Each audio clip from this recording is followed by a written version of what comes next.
Otep à tous, bienvenue sur la chaîne des panafricanistes par essence, par conviction et par excellence. Celle des citoyens kémites, par nécessité et obligation de combat. Nous sommes une chaîne qui n'est guidée que par nos ancêtres et rien que par les ancêtres qui appartiennent à l'égrégore du monde noir. Par conséquent, nous ne croyons en aucun Dieu venu de l'étranger. Toutefois, cette vidéo n'est aucunement destinée à inciter à la haine ou à la violence, car nous menons un combat qui est d'abord et avant tout spirituel, intellectuel et démocratique.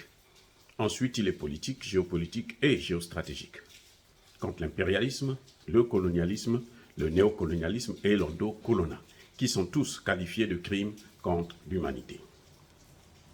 Nous menons ce combat sur la base du principe fondamental que nous avons hérité de nos ancêtres kémites, qui est celui de la Mahat, c'est-à-dire solidarité, vérité et justice. Vous êtes donc en droit de connaître la vérité et nous avons l'obligation de vous dire la vérité, rien que la vérité, afin que justice soit rendue au continent africain. Et ça, c'est notre modeste contribution dans cette noble lutte en faveur de la souveraineté, la dignité, la solidarité et l'unité africaine.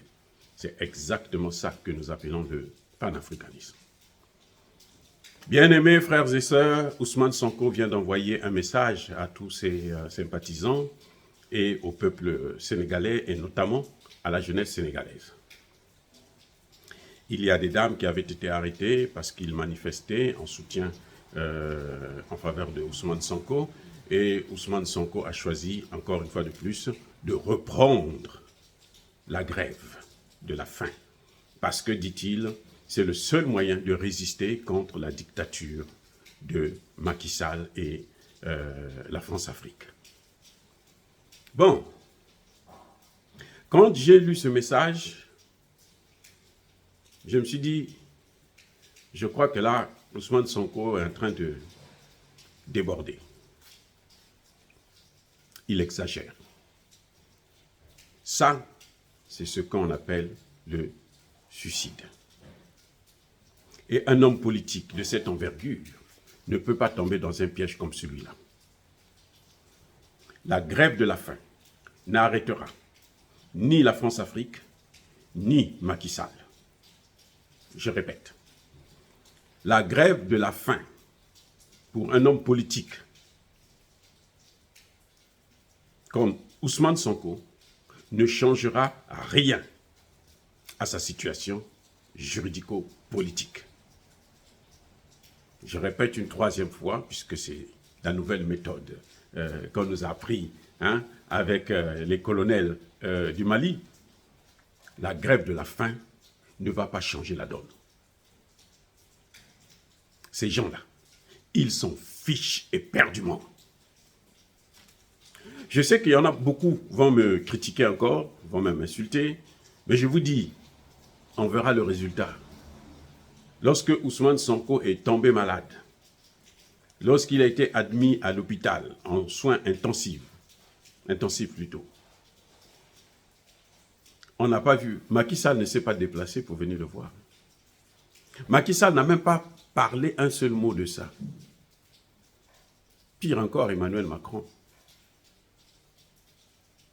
Donc la grève de la faim, en fait, c'est une option de l'acheter. Ce n'est pas une option politique. La grève de la faim, dans le domaine politique, ça n'existe pas. Pour moi, c'est une lâcheté. Et Ousmane Sonko est mal conseillé dans ce domaine. Si c'est lui seul qui prend la décision indépendamment, je pense que c'est dommage. Parce que, déjà, un homme politique de cette envergure devrait forcément avoir des conseillers. Et il doit écouter ses conseillers. Les conseillers, on ne les prend pas pour la forme, pour venir orner les meubles. Non. Donc, j'estime et je conseille à tous ceux qui m'écoutent, qui voient cette vidéo, si vous pouvez le rencontrer, si vous pouvez parler avec lui, si vous pouvez lui envoyer des messages, demandez-lui d'arrêter la grève de la faim. Ça ne paye pas. Je suis désolé, mais en tant que docteur en sciences politiques, c'est ma conception. Nous sommes des frères, nous devrons discuter, débattre, pour savoir qu'est-ce qui est le mieux pour nous. même si Ousmane Sonko peut travailler avec certaines puissances étrangères, ça, ce n'est pas un problème. Mais l'option de faire la grève de la faim pour changer une décision juridique ou politique, elle n'est pas d'actualité. Ousmane Sonko doit continuer le combat juridique. Je vous ai dit ça la dernière fois. Quand toute cette histoire-là, quand Sonko avait commencé, nous savions qu'il y avait une machination, il y avait une volonté délibérée de Macky Sall et son groupe d'écarter un candidat important qui menace la perte du pouvoir de l'oligarchie sénégalaise. Donc, il fallait trouver des moyens politiques et juridiques de le diminuer. Mais je vous avais dit aussi que la procédure des marches, de sortir des gens dans la rue, et puis des jeunes se font canarder, ces massacres-là, vous voyez, ils sont partis perdus. Il n'y aura pas de jugement. On n'amènera pas Macky Sall à la Cour pénale internationale. D'ailleurs, personne ne peut aujourd'hui confirmer que c'est Macky Sall. Personne ne peut aujourd'hui dire que c'est Ousmane Sonko qui est à l'origine de ces morts. Moi, j'ai toujours pensé qu'il y a eu une tierce personne, ceux qui tirent les ficelles entre Ousmane Sonko et Macky Sall. Parce que quand ils se disputent, quand ils ont des problèmes comme ça, Macky Sall est affaibli et on peut signer des contrats très facilement. On peut bénéficier des avantages. C'est ma perception de la chose. Et c'est ce que je pense que beaucoup ont fini par comprendre. Donc, pour moi, faire la grève de la faim, c'est se suicider. Et ça n'a aucun sens. Ils vont se réjouir. Ça fera un de moins. On ne peut pas leur faire un tel cadeau. C'est grave, ça. Non. Monsieur Sonko doit reprendre à manger, il doit suivre ses traitements, et puis il doit être en forme. Parce que le combat politique, c'est ça, justement. On tombe, mais on doit se relever et on continue à courir. Attendez. Quand vous avez un ennemi qui est en train de vous poursuivre, il a une arme ou, je ne sais pas, un bâton dans la main, un couteau. Qu'est-ce que vous allez faire? Vous allez courir, non? Quand vous courez là, tant qu'il continue à vous suivre, qu'est-ce que vous faites? Vous continuez aussi à courir. C'est tout. Si devant vous ramassez une pierre, vous pouvez maintenant vous tourner, vous faites face.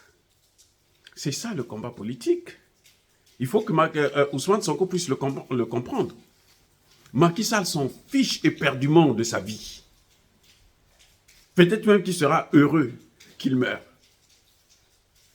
C'est fort probable.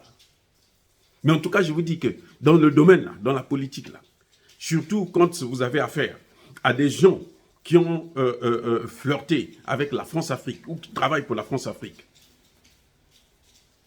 comme on le voit visiblement avec Macky Sall concernant les sanctions au Mali, au Burkina, au Niger, où il voulait même carrément la guerre. Mais, attendez, des gens qui veulent faire la guerre, par exemple, au Niger, et tuer 1 million, 2 millions de personnes, vous croyez que c'est des gens qui ont le cœur? Ils n'ont pas d'âme. Emmanuel Macron, leur maître, n'en a pas non plus. Lui, c'est encore, lui dit qu'il est Jupiter. C'est un descendant de Jupiter. Vous voyez, donc, je crois qu'il faut parler à Ousmane Sonko pour qu'il puisse cesser avec cette histoire de grève de la faim. Ce n'est pas de la politique. On a vu le combat politique qu'il a mené. Le tribunal de Ziguinchor l'a donné raison. On lui a donné raison. Il a gagné le procès sur le plan juridique. Alors pourquoi maintenant continuer à faire des choses qui n'ont ni tête ni queue? C'est même pas la culture africaine. Ousmane Sonko doit le savoir. Les Africains, c'est pas leur travail. Non, les Africains, le suicide, là, ils connaissent pas ça. C'est rare, sauf quand la personne, nos ancêtres, quand il a commis, par exemple, il a volé, il a commis une erreur, il a honte, la honte le tue. Mais nos ancêtres ne pouvaient pas se suicider pour un combat qui est juste. Non, parce que tu ne trouves pas ce que tu veux, parce que tu n'as pas encore gagné, tu vas aller te suicider. Non, tu vas te... non, te laisser mourir. Non, ça ne se fait pas. Ce n'est pas la culture africaine, ça. Ça, c'est la culture des Occidentaux. Parce que chez eux, là, même des enfants de 10 ans se suicident. Ah oui. Voilà. Oh, bien-aimés frères et sœurs, dire cela, c'est inciter à la haine ou à la violence. Non. Nous ne voulons pas perdre un grand homme politique sénégalais, parce que ce sont eux qui animent la politique sénégalaise. Et grâce à ces interventions, à ces actions, je crois qu'il y a de plus en plus de Sénégalais qui prennent conscience qu'il faut faire autrement, qu'il faut diriger autrement. Et que par conséquent, on n'a pas besoin de perdre une telle âme. Encore une fois, bien-aimés frères et sœurs, soyez bénis. Je persiste et je signe. Soyez abondamment bénis par le Dieu des Kémites et par nos ancêtres angélisés. Mais que tous ceux qui persécutent le continent africain le pillent et le déstabilisent, qu'ils soient noirs, blancs, chinois, arabes, juifs, indiens ou qui qu'ils soient punis, maudits, foudroyés, neutralisés, écrasés, effacés par ce Dieu de Kémite et par nos ancêtres angélisés. Vive l'Afrique éternelle. J'ai dit et j'assume.